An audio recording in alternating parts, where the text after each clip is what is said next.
নমস্কার এবং শনিবারের শুভ সন্ধ্যা। বাংলা কাহিনী কথা চ্যানেলে আমাদের প্রত্যেক প্রিয় সুধী শ্রোতা বন্ধুদের আন্তরিক সুস্বাগতম। যে সকল শ্রোতা বন্ধু সময় বের করে আমাদের গল্প শোনেন তাদের অসংখ্য অসংখ্য ধন্যবাদ। বরাবরের মতো আবারও একটি বৈদিক গল্প নিবেদন করছি, কিন্তু ছোট্ট বাংলা মাটির গল্প। আশা রাখছি ভালো লাগবে। এক বামুন ছিল, বামুনের এক বউ ছিল। তারা বামুনের মায়ের সঙ্গে এক বাড়িতে থাকত। বাড়ির কাছেই একটা দিঘি, দিঘির পাড়ে একটা গাছ ছিল।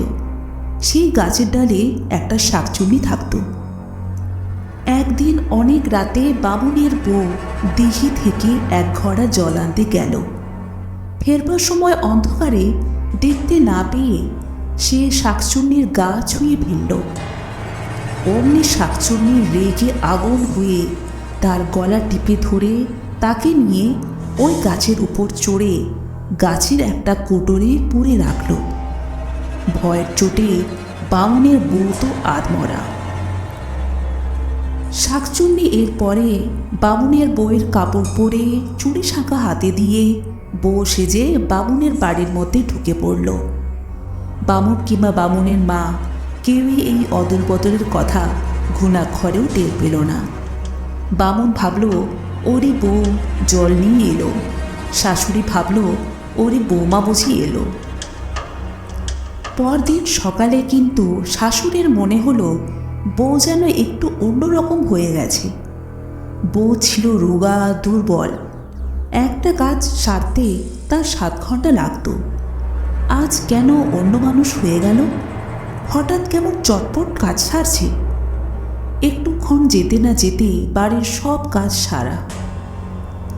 বউয়ের মনে কিন্তু আসল ব্যাপার সম্বন্ধে কোনো সন্দেহই হয়নি, বরং সে বেশ খুশি হয়েছিল এই ভেবে যে যাক, একদিন বাদে তাহলে বৌমার স্বভাব শুধরেছে।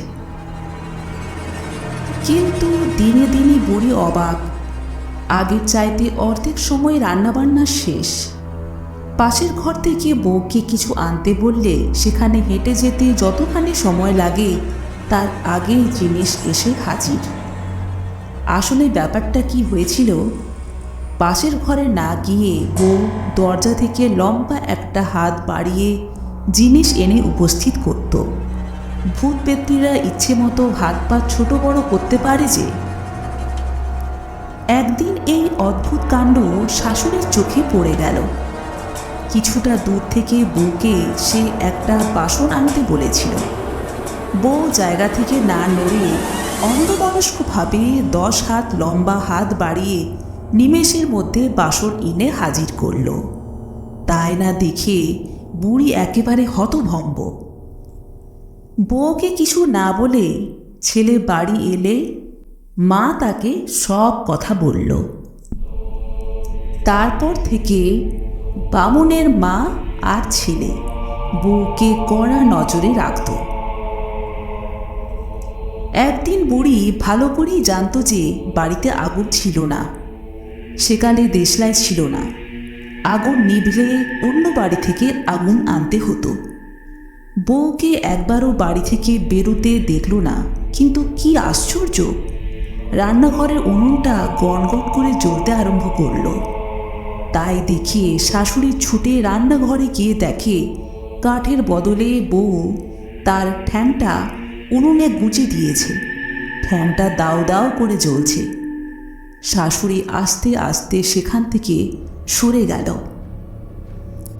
ছেলে বাড়ি এলে বুড়ি তাকে সব কথা বলল। দুজনে ভেবে স্থির করল ওটা আসল বউ হতেই পারে না, পেতনি টেতনি হবে।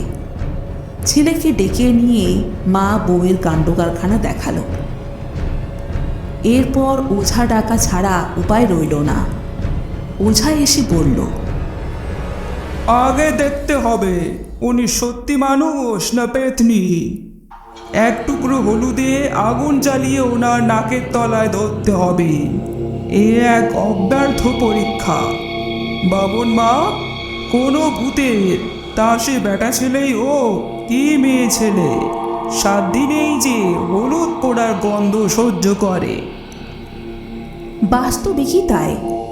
যেই না হলুদের টুকরোয় আগুন জ্বালিয়ে বউয়ের কাছে আনা হলো, সে বিকট চিৎকার করতে করতে সেখান থেকে পালালো। এবার স্পষ্টই বোঝা গেল বউ নয়, সাক্ষাৎ ভূত, নয়তো ভূতে পাওয়া মানুষ। বউয়ের পিছন পিছন ছুটে গিয়ে ওঝা তাকে জোর করে ধরে ফেলল। ধরে বলল, বলো তুমি কে? বউ কোনো কথা কয় না।